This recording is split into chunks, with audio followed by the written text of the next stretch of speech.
Hey guys, today we are going to talk about pleural disease management and how I do it.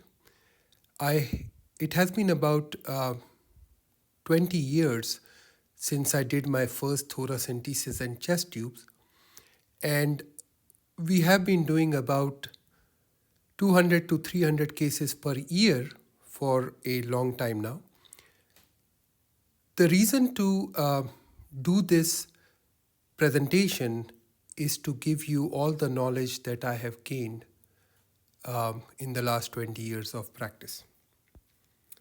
So, whenever somebody comes in with a pleural effusion, the first thing we do, of course, is to look at the clinical picture.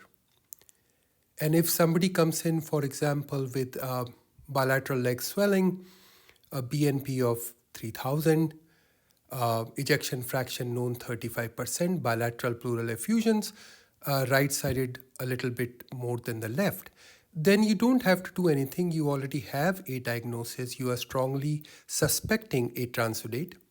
The same thing would happen with a liver cirrhosis patient who ran out of his spironolactone, comes in with increasing ascites and asarca.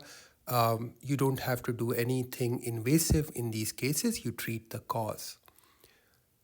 It's only in those times when somebody is about to go on a ventilator because of the amount of fluid that is present that you might do a therapeutic thoracentesis. And that is fine, but it has to be very rare because what happens is you do a thoracentesis, the patient feels great, you discharge him or her, and you have not treated the cause at all. And that patient is going to come back to the ER in about a week with the same problem and with the same result. And people get thoracentesis after thoracentesis, while what they actually need is a good doctor and adjustment of their medications. Now, I do know about the new guidelines. They are unfortunately as much of a disappointment as the other guidelines before. Since 2002, I have been dealing with this problem. The guidelines are not in sync with reality. For example, in the guidelines, the chest CT scan comes much later after an invasive pleural aspiration has been done. But we know that if in our ER anybody comes in with a shortness of breath problem, they are going to get a CT scan before they get a pulmonologist. And that reality has to be taken into account. Most chest guidelines, most pleural disease guidelines will start with pleural aspiration. And what is pleural aspiration? A pleural aspiration is when you create a sort of a sterile field and use some lidocaine and a finder needle, and you take about 75 to 100 cc's of fluid, send 50 cc's at least for cytology, and then do glucose, LDH, protein, cell count and differential and cultures, and then figure out what those tests are telling you. That's what a pleural aspiration is. Why do we send 50 cc for cytology? Because you could send 2 liters like you do after a therapeutic thoracentesis. And at least in our lab and most labs that I have had the pleasure to work with in 5 different hospitals, they take 50 cc out and throw away the rest. And the reason for that is something to do with the size of the centrifuge tubes, because this has to be centrifuged and then they collect whatever is in the bottom and try to make sense out of it. So 50 cc for cytology is what they will use, whether you send 2 or 4 liters, doesn't matter. And then we look at fluid analysis and clinical features, and then we have a diagnosis. And if we have a diagnosis, we treat that. And if we don't have a diagnosis, that's when we do a contrast enhanced CT scan, which again is a problem because in our hospital, and I'm sure in your ER, if you are in America, everybody gets a CT scan. So the CT scan is already done, and we have to use everything we got to help the patient, we simply can't ignore it because it is not following the set guidelines. So almost nobody in so many hospitals that I have the pleasure to either observe or work for, nobody follows pleural disease guidelines. And the best example is that instead of a pleural aspiration, I have actually never seen anybody do a pleural aspiration. They take a 7 or 8 French chest tube, catheter over needle, they place a chest tube, they take out each and every drop of fluid that is present, and then they take the chest tube out. So we are not doing pleural aspiration, we are doing therapeutic thoracentesis on these patients, and that is not a part of any guideline whatsoever. So forget all of that and listen to what I have been doing for the last 10 years. It might help you, you might choose to follow it, you might choose not to follow it, but as far as Tidal Health Interventional Pulmonary Department goes, this is how we deal with pleural diseases. So if somebody comes in with a shortness of breath symptomatic and they have a pleural effusion, the first thing to do, of course, is to think, okay? So instead of doing pleural aspiration, I think. And if I think that this is a transudative process, I don't do any invasive procedure. We treat our clinical diagnosis and then we see how the patient does. Now, if there's a unilateral or a largely unilateral pleural effusion and the patient has, for example, weight loss or fever, night sweats, green-yellow sputum, increased coughing, history of smoking, those kind of things, then even with bilateral effusion, it becomes a little bit complicated, so I start thinking.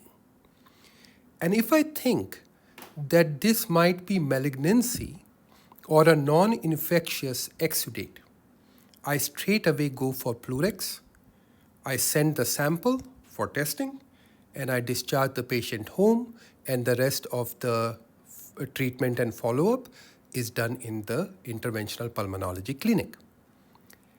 If it looks like this is going to be infection, I put a 14 French vein chest tube, and then again I send the sample for cytology, culture, effusion analysis, etc. And then if the results come out to be exactly what I think it is, I'm going to treat that, and once the treatment is over and the patient stops draining and feels better, the chest tube is removed and the patient can go home. At this time, we can also do TPA Dornies in-house if the patient has a loculated effusion that needs a cleanup. Now, if I'm not sure, it does not look like an infection, it does not look like a non-infectious exudate, guess what? Even for pleural aspiration, we do ultrasound. So you have to ultrasound the patient no matter what you do. And the ultrasound can give me a clue that this could be infection or hemorrhage, things like that. I put in a chest tube. And if I see nodules or masses on the pleural surface, it looks like malignancy, I go straight for Pleurex. Sometimes the ultrasound will give you a clean picture, and again you come back to, I don't know what I'm dealing with here. At that time, we prepare for an invasive pleural procedure. And as you know, whether you are doing thoracentesis or a chest tube or a Pleurex or a pleuroscopy, the first thing you do is instill lidocaine, and then you make a lidocaine track with a thin needle, and you go right to the pleural surface and also go in and use the finder needle to get your fluid.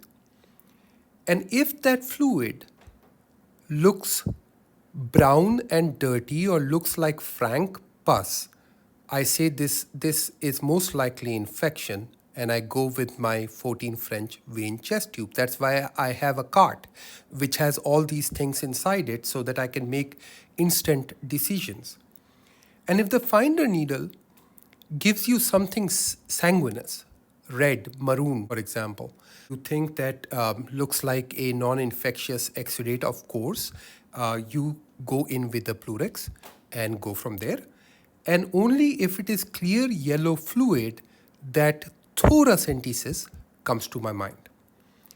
If the patient is symptomatic, I do chest tube thoracentesis using the thoracentesis kit, and I totally take out all the fluid that is in there. But if the patient is minimally symptomatic, I just stop with the finder needle. I get my 100 cc's out and I send it for testing. And depending on the testing, we will go ahead and either do a chest tube or a Plurex. Why do I do it this way? So the problem with the guidelines is that the guidelines almost assume that the only way a clinician will know what the cause of the pleural effusion is by looking at protein LDH and glucose, cell count and differential, etc. But the truth is that you can identify 94% of exudative effusions. So if I take normal hospitalists and I take a few of them and I say 100 people with effusions, correctly identify them as either transudate or exudate, people get it right 83% of the time. And when you ask the question, tell me which fluids are going to be exudative, the clinicians are right 94% of the time. For example, if I am a 50-pack-year smoker and for the last 3 months I have lost 80 pounds and I come in with a unilateral pleural effusion, you would think malignancy, and most likely you'll be right. On the other hand, if I fell down from a ladder and broke a rib on the left side and now I have a left-sided large unilateral pleural effusion, you guessed it, it's a hemothorax. Yes, absolutely. If I've just had a CABG and I have a left side pleural effusion, you know that it is going to be lymphocytic inflammatory, maybe infection, maybe hemothorax, one of these three. You already know that it is going to be an exudate most likely. If I come in with fever, a white blood count of 30, increased neutrophils, I'm having night sweats and chills, I'm coughing out green sputum, and 2 days earlier, I started having increased pleurisy, and now I have a large right-sided pleural effusion. You know that it is going to be a complicated parapneumonic or an empyema. So we are very, very good in knowing right from the beginning, from the clinical picture and the CT scan, that the ER will take no matter what you do.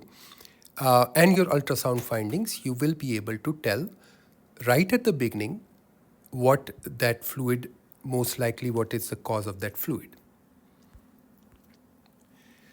Dr. Richard Light, had a pleasure of meeting him many times during interventional pulmonology meetings.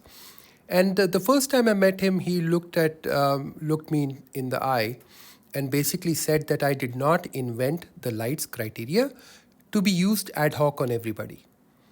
Most of the time, the clinical picture is very clear. It's only when it is unclear that you use these criteria to figure out if you are dealing with an exudate. And the second thing he said was that he made the criteria 50 years ago so that exudates are not missed, which means that about 15% of transudates will be misdiagnosed as exudates using his criteria. And if you are on diuretics, up to 25% of transudates will be misclassified as exudates using his criteria, because all he wanted to do was to make sure that we are very sensitive towards exudates. He didn't want us to miss an exudate. So if anybody comes and tells me that every pleural disease patient needs to have the Light's criteria because that's the only way to know whether it is an exudate or transudate, then they know more about Light's criteria than Dr. Light did, because he said the clinical picture is the main driving force here. And it should be, just like with D-dimer or troponin or any of the tests that you do. The second point that I feel that in America especially, the guidelines don't work as good is because we use ultrasounds for all pleural effusions. You're not going to put a needle in a pleural space without doing an ultrasound. And then if you are using an ultrasound, you cannot be blind to what the ultrasound is showing you. We know that complicated features seen on ultrasound are 100% exudates. Now, that is a very strong statement to make. And in my 20 years of experience, I have used the ultrasound and I saw complications. And when I put the finder needle in, yellow fluid, clear yellow fluid came out, and I'm like, dude, this is the one time that the ultrasound was wrong. But when we do Light's criteria on those fluid, they always come back as exudates. It's a strong statement. Ultrasound complicated pleural effusions are 100% exudate. Now, clear looking effusions on ultrasound can be exudates or transudates. So if you have a complicated picture on an ultrasound, it is 100% an exudate, and you should treat it as such. And if there is a clear picture on ultrasound, the algorithm that we are using will tell you that, hey, use the finder needle and look at the color, smell, and just the turbidity, the density of the fluid to make a further narrowing in your differential diagnosis. And as you know, everything with me starts with a differential diagnosis. I look at the clinical picture, I do my pattern recognition. I'm like, these are my top 3 or top 5 possibilities. Then I do the ultrasound, I narrow them down, I use the finder needle, narrow them down, and then make a decision as if I am right. So the ultrasound complexity also correlates with the degree of it being an exudate. So the more complex your ultrasound, the more exudative the fluid gets. And you also know that pleural thickening and diaphragmatic nodules are very specific for malignancy. If you see them, you are dealing with a malignant pleural effusion with a very high likelihood, and you just go in with Plurex. And of course, the more complex your ultrasound is, the worse your outcome, the longer your length of stay, longer time for tube drainage, and lower resolution with drainage alone. So you start thinking about using TPA Dornies. And multiple I made this talk first 10 years ago. I have changed it very little since then, but every year you get more and more papers telling you that ultrasound is a very good tool for working up pleural effusions. Point number 3 is the effusions come back. Exudative effusions are almost never treated by a single thoracentesis. The only time a single therapeutic thoracentesis works using the 7 French chest tube thoracentesis kit is if you have a patient who had CABG and 1 week later they are coming to your office with a large, not a large, but less than 1,000 cc of unilateral pleural effusion. These are inflammatory in nature, and since the surgery has been in the past and there is nothing else causing a continuation in the inflammation, you could get away with a single therapeutic thoracentesis. But if the effusion is 1,000 cc or more, it is better to go straight with the Plurex because the patient is very sensitive to inflammation. And the thoracentesis itself, the act of doing that causes more inflammation, and they are usually back in about 2 weeks with a smaller but symptomatic and significant pleural effusion. So exudative effusions treated by thoracentesis will reoccur, And repeated thoracentesis causes just more complications. And before I came to Tidal Health, at that time Peninsula Regional, what was happening is that a pulmonologist would be on call for the floors, and the patient comes in with a large pleural effusion, and they do a therapeutic thoracentesis. And next week, the patient comes back to the ER, gets another therapeutic thoracentesis by another doctor who happens to be on call for that week, and so on and so forth. And people were getting 4 to 5 thoracentesis because everybody was just looking at the patient as if they have just done one thoracentesis and made the patient feel awesome and led to an early discharge according to them, but nobody was looking at readmissions and complications which were quite substantial. The other thing about therapeutic thoracentesis is that you often need repeat testing. So if I do therapeutic thoracentesis on a patient that happens to have an exudate, and I'm suspecting malignancy, I know that the first pleural sample that I will take, so if 100 patients have cancer, only 45 to maximum 60% patients are going to actually show malignant cells in the first sample.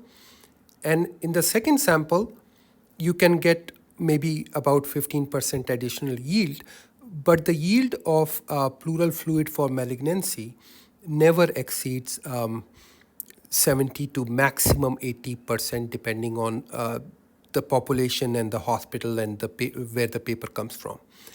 So if I do therapeutic thoracentesis, I take out 3 liters and the lab uses 50. The next time I need a sample because the malignancy, the cytology came back negative, and I still think it's malignancy, I have to do yet another procedure. So that's a problem. So when you look at patients, all right, because any guideline has to be taken into account with the capabilities that you have and the wishes and needs of your patient. So, for example, if any guideline says that I should do a sublobar resection on a patient with a small peripheral nodule, but I don't have CT surgeons who are good at sublobar resections, then guess what? The patient will get a lobectomy or SBRT because I don't have that capability. Same way, if the patient does not want a surgery, I'm not going to be able to do that. So if a patient does not want surgery and there's a 2.5 centimeter nodule, even central, that would have been treated by lobectomy,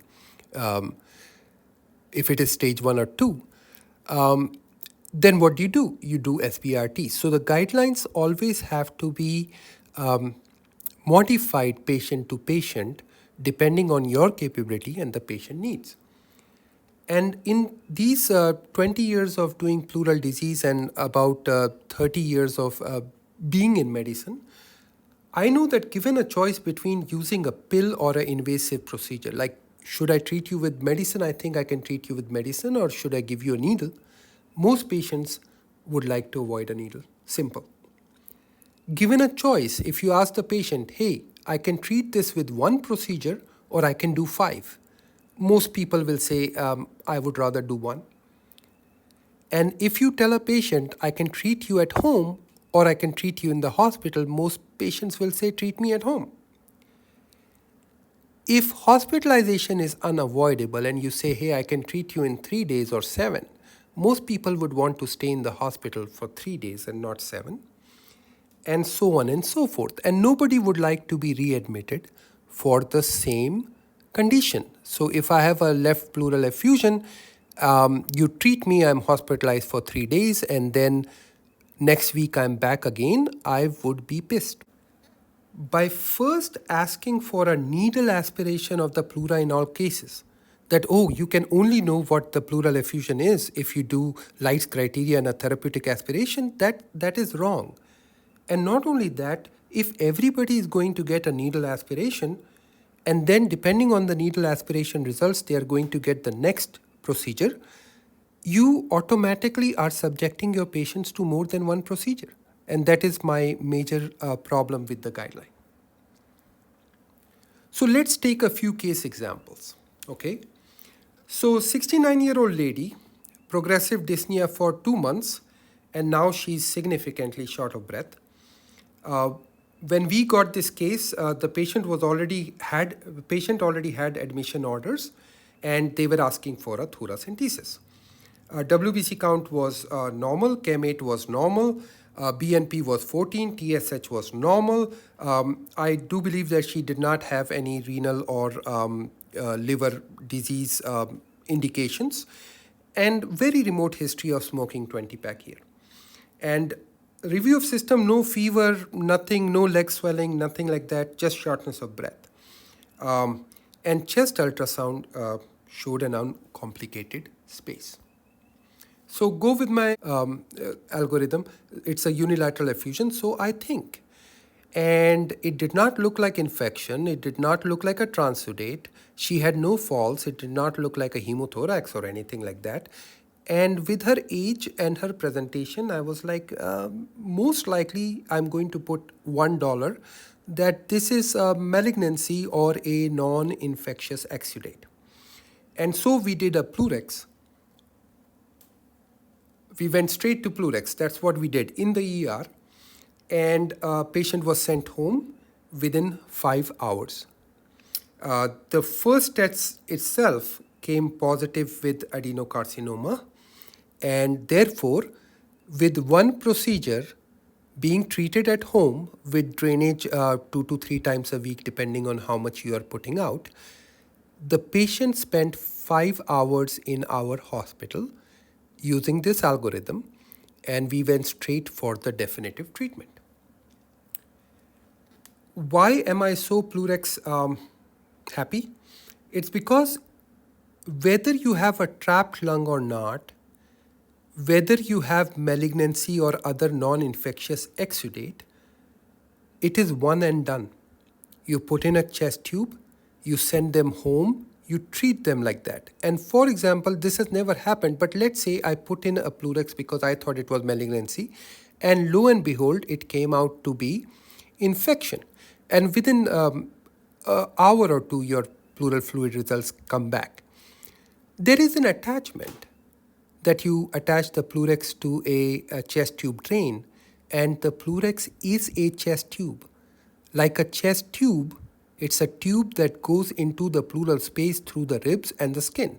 The only difference between a Plurex and a chest tube is that the length of the tube going inside the skin is a little bit longer than a normal chest tube, but that's how you use it. And in fact, it is 15.5 French, so it is even better. It is the final treatment in 89% of the patients. And we have seen that in our practice also. Sometimes it gets blocked, I have to use cath flow. Sometimes the effusion is loculated, you have to use TPA Dornase. Our infection rates are around 1%. When I put Plurexes for abdominal cases and all that stuff, there is secondary bacterial peritonitis, or in hepatic hydrothorax, there can be secondary bacterial pleuritis and secondary infection from the patient having a pneumonia on the same side. But Plurex infections, as in caused by the Plurex itself, tract infections, skin infections, are very rare with us. And it decreases the length of stay, and it is cost effective and allows for same day discharge. And so we use it a lot. And it also causes spontaneous pleurodesis. Our patients, most of them have a spontaneous pleurodesis with an average of 49 days, so 6 weeks. And if you don't get a spontaneous pleurodesis, we do outpatient talc or povidone iodine pleurodesis, and that helps because the Plurex usually does half the job. So you see that, every drainage, the pleural fluid is coming down. And some people get stuck at around 300 to 150 for a week or two. And in that case, we just do pleurodesis to complete the process. And we have been able to get away with 2 grams of talc, for example, and have had 100% success in these cases, outpatient pleurodesis. The only thing about that is that if you're doing an outpatient pleurodesis, you got to do daily drainage for the next 3 days, and usually that does it, because in the hospital you would do continuous suction for about 24 hours. So having a Plurex in means that I can compensate for late pleurodesis failure. So after the pleurodesis, we do 3 days of daily drainage, and then the patient does not get drained for a week, comes to the office if I don't see any fluid, and the office drainage is also less than 50 cc, the Plurex comes out, and we never see those patients again.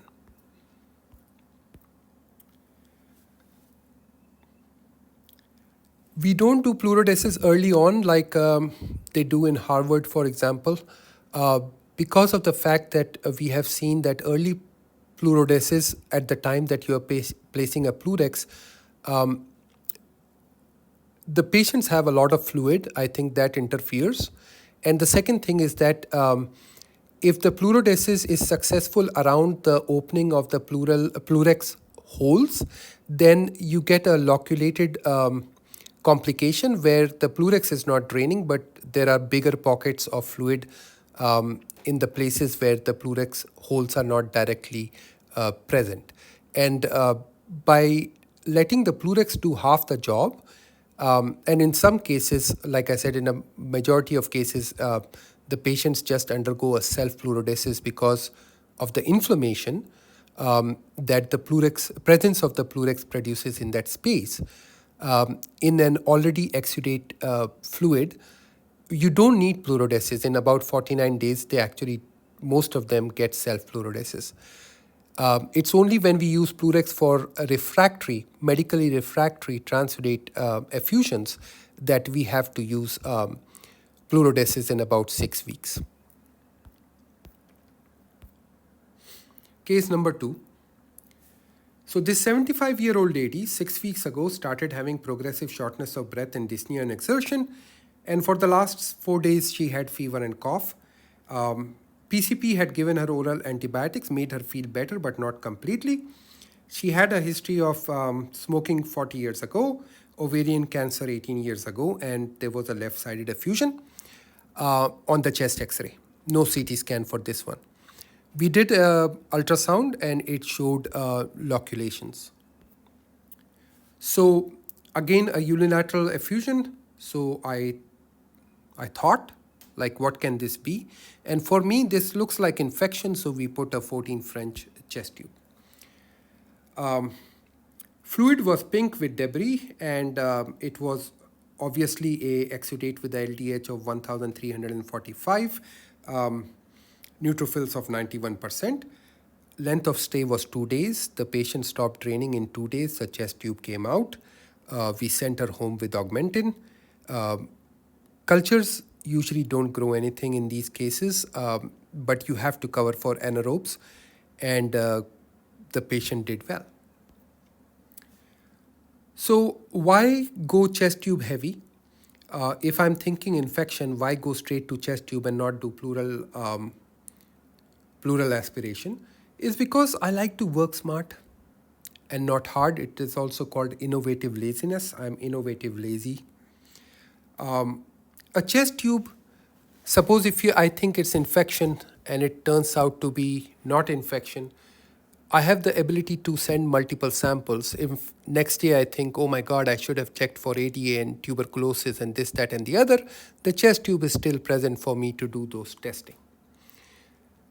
Factors determining the need for chest tube are known only after the pleural fluid results come back. So unless it's frank pus, if you do a therapeutic thoracentesis on somebody, and then the glucose comes back at 30, the LDH is 900, and WBC count is increased and neutrophils are like 90%, pH is 7.2, you'll be like, oh my God, I should have placed a chest tube. Yes, you should have, but now you can't. But because of the fact that you did a therapeutic thoracentesis, and next day before discharge you take a X-ray and some of the fluid is returning, now what happens is we'll have to wait for the fluid to come back to a level that a chest tube can be placed, TPA Dornies can be done, And that is what causes the increased length of stay in these cases, because if you go straight for a chest tube, you can take it out the next day. If you are wrong, if it is a transudate, I can take out the chest tube the next day. But if I do a therapeutic thoracentesis, then I'm stuck. Like a rock climber, I am committed. And now I can't go any place but up. Why do we place a 14 French chest tube? Because it is still a small bore chest tube. And we know that small bore chest tubes are as effective as large ones with fewer complications. So we should place a small bore. But why not a 10 French or a 8 French or a 7 French? They are prone to blockage. You can't secure them, because if you secure them tight enough, they close from the strength of your loops with the suture material. They are prone to kinking, especially for pneumothorax. They don't work at all. You have to, every day you come in the morning, the chest x-ray shows a repeat pneumothorax, whereas the chest x-ray in the evening shows that it is resolved. What is happening is that at night, while the patient is sleeping, they kink. And then if you look at all the studies which have used less than 14 French chest tubes, they had nursing teams that were flushing the chest tubes 2 to 3 times a day. We don't do that, and I don't think you do that in your hospital. So go with 14 French. It's a very sturdy chest tube. The vein pneumothorax chest tube is a very sturdy one, and it does not fall out, and it does the job. It is very well tolerated. The introducer needle is the same size as a needle over catheter, because here you are using a Seldinger technique. I would not use anything but 14 French vein.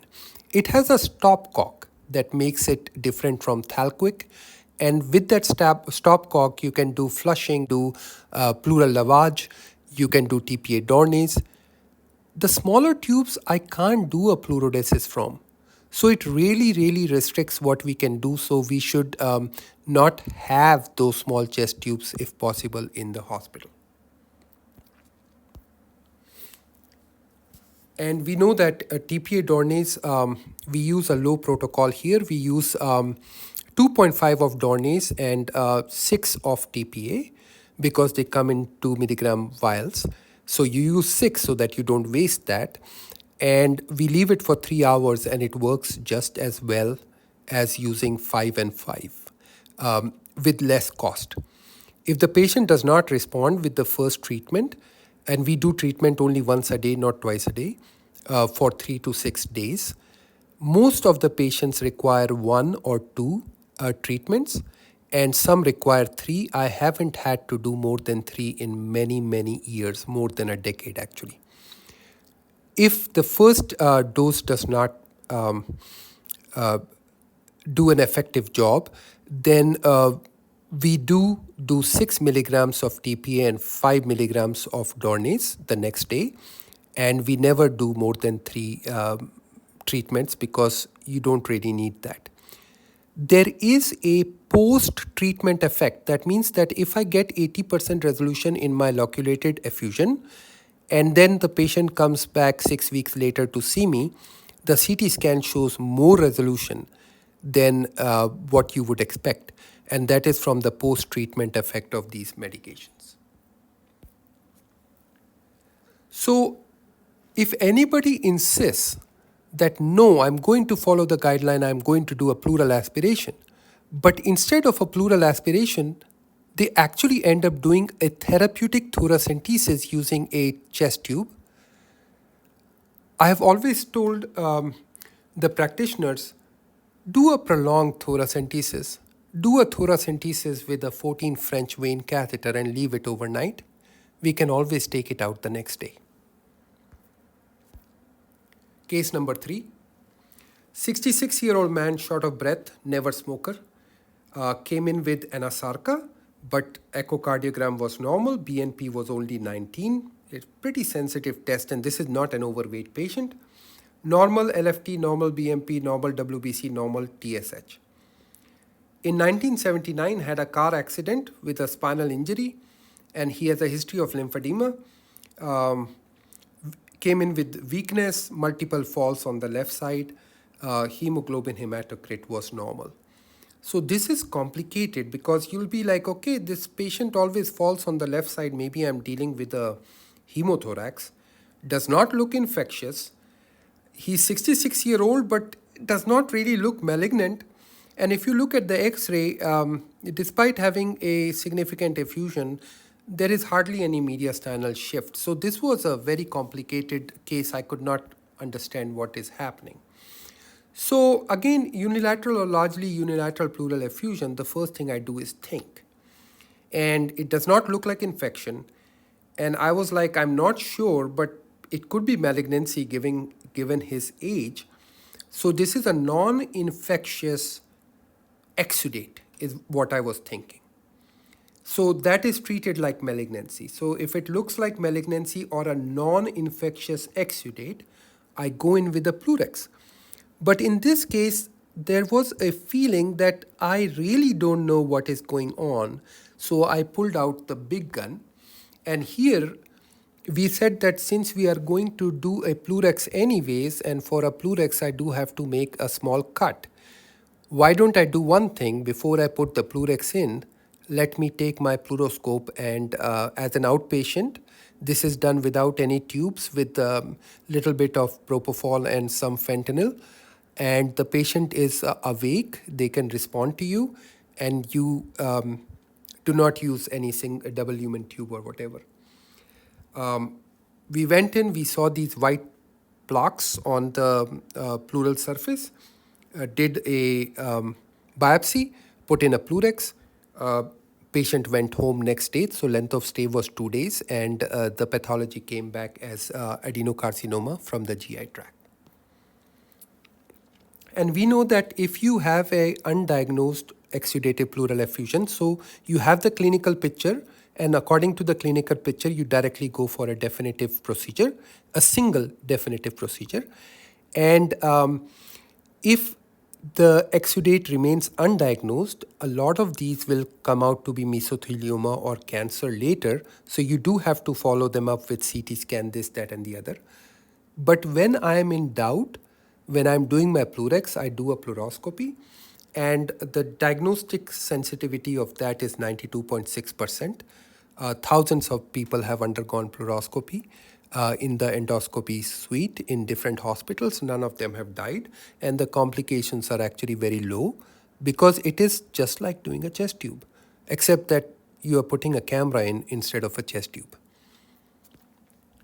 And pleuroscopy will give you the answer. If the pleuroscopy is negative, you don't see anything that looks like a cancer, you take random biopsies from the parietal pleura and you don't get anything, the patient most likely, with a high likelihood, 98.5%, does not have cancer. And if they do have cancer, you'll find them, especially near the diaphragm. Case number 4. Now, this is an example of not following our algorithm. So, 78-year-old person comes in, smoked 30-pack years, quit in 1991, and has persistent right-sided effusion for 9 months. I think worked in a shipyard, has asbestos exposure for 10 years, 20-pound weight loss for 6 months, severe obstruction on PFT, a few cases of non-significant hemoptysis, PET positive for a right lower lobe nodule. So everything tells you that you are dealing with a possible malignancy. In this case, we would have gone straight away with Pleurex and pleuroscopy, one and done. But instead of that, the patient came into a pulmonology, had a first thoracentesis, 2000 ml of straw-colored clear fluid came out. It was a transudate, cytology was negative. 7 days later, and by the way, rarely, but it happens, you can have transudates when the effusion is paramalignant, but not really involved with malignancy. And there have been a few cases reported in literature where transudates came out to be malignant. 7 days later, the patient comes back to the ER, another thoracentesis is done, 1600 ml of straw-colored fluid, cytology negative. 7 days later, the patient comes to the office, again symptomatic, thoracentesis, 1500 ml, cytology negative. 12 days later, finally somebody said, let's put in a Plurex. Again, 1500 ml was taken out. Then a bronchoscopy was done. Only mediastinal lymph nodes were sampled, I guess, because the nodule was very small, and even that was negative. So the first question is, this patient got 1, 2, 3, 4, 5 procedures. Did we rule out malignancy? I don't think so. And what could have been done instead of 3 thoras, 1 IPC, and 1 bronch is a simple Plurex right from the beginning and pleuroscopy in the endoscopy suite while the Plurex is being put in. Case number 5. Young quadriplegic from a nursing home with dysphagia comes in with cough, mucus, difficulty breathing, WBC of 13. What do you think is going on? If you follow the algorithm, you think. And I would have thought, hey, this is infectious. It looks infectious, either paramalignant or empyema. And I would have straight away gone for a chest tube.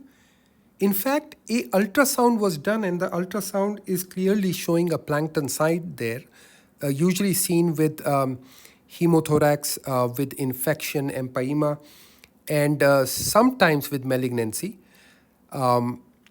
So it was a clear indication that you're dealing with exudate. And in our algorithm, we would have gone straight with a chest tube. But instead of that, a therapeutic thoracentesis was done. And then glucose came out less than 10. So everybody was like, oh my God, we should have placed a chest tube. Yes, you should have. You should have. And then again, we had to wait for about 3 days for the fluid to come back to be able to safely put in a pigtail chest tube. So the question is, what is the evidence? Well, you can show me 100 studies from 100 different hospitals. Those hospitals are not your hospital. Those operators are not your operators. And those patients are not your patient population. So the best evidence is real world studies done in your own hospital with your own patients and your own operators. That will tell you. So if I have to have a gallbladder surgery from Dr. McCutcheon, I could see studies from all over the world from Mayo Clinic about outcomes. Or I could ask Dr. McCutcheon, like, if you do 100 gallbladder, how many people die? And that will inform me more about what is going to happen to me rather than a study from Mayo Clinic, because I'm not getting my gallbladder taken out in Mayo Clinic. So we had an independent investigator, Dr. Kaluri. She was a hospitalist. I think she went on for Hem-Onc fellowship later. She investigated all pleural procedures done here in 2016 and 17, the 1 year that I took a break to do my IP fellowship. So that is our control population. And then investigated all pleural procedures done in Tidal Health, at that time Peninsula Regional, by IP. And, basically IP has always used the protocol. I was using this protocol even before I left. So at least, let's say, more than 12 years of using this protocol, essentially unchanged. And it was a retrospective analysis of outcomes. And whoever did the last treatment, the patient belonged to them. So if a patient comes to an IP clinic and we take care of the patient's pleural disease, but they have had 10 thoracentesis in ERs and IR suites and thoracic surgery and pulmonary office, all those procedures would be counted as mine, because the thing is that ultimately it was IP who did the last procedure. So what do we see? The first thing is there is a major difference when you follow guidelines. You do a lot of thoracentesis. 61% of their cases was thoracentesis, 25% chest tube, 10% Plurex, some TPA Dornies, no pleuroscopy, of course. Whereas the IP team was doing only 15% of the cases were thoracentesis, and most of them being chest tube and pleurax. So the difference was that the first procedure is the definitive procedure in about 70% of the cases when we use the IP protocol, and 35% of the cases when we do guideline based. And knowing that nobody does guideline based, nobody does pleural aspiration, they do therapeutic thoracentesis and call it a pleural aspiration. So when you look at standard care, if 100 patient comes to you, 50% get one procedure, which is the therapeutic thoracentesis. 50 get more than or equal to 2 procedures. 33% get 3 procedures, and 17% get 4 procedures or more. So the average procedure per person undergoing thoracentesis is 2.04 because, like I said, the first thoracentesis you do for diagnosis, and then you have to do something else for treatment. And number of people, and this is the most important thing right here, that the number of people still living with a pleural effusion, even after undergoing all these procedures, 2.04 procedures, 28.2% of the people still had unresolved pleural effusion. And the pneumothorax rate was 4.3%. When we compare this to the protocol, because right from the beginning, we are like, okay, a clinician is going to be right if they think they are going to get the right answer at least 84% of the time. So if you know that you have a big chance of getting the right answer just looking at the clinical picture, the CT scan, the X-ray, the labs, then why not just treat it as if you are right? And by doing that, by doing the first procedure as a definitive procedure, the length of stay was down by 3 days. Readmission from all cause, any cause, was down 60%. Repeat procedures for the same effusion is 0, especially because if you have a pleurax, you can do TPA Dornis through it, and also do pleurodesis through it. Complications were 0. We do a lot of procedures here. And the procedures per effusion. So if anybody comes in with an effusion, the procedure per effusion, including those done before the patient was sent to IP, was down to 1.28. So out of 5 people, 4 will get only one procedure, and the 5th one will get a second procedure, usually TPA Dornis or outpatient pleurodesis, things like that. So in essence, the pleural effusion algorithm is very real world. You look at a patient, you think, and then when you come to your diagnosis that I think this is malignancy, or I think this is a non-infectious exudate, I think this is a chylothorax, I think this is a hemothorax, you treat it as if you are right. And if you are wrong, which happens in very few cases, you adjust. And by doing that, the patients benefit by decreased length of stay, decreased readmission, increased chances of success, which is like no symptomatic pleural effusion left, and also the decreased rate of complications and the decreased rate of procedures. So that is why this is how we do this in Tidal Health.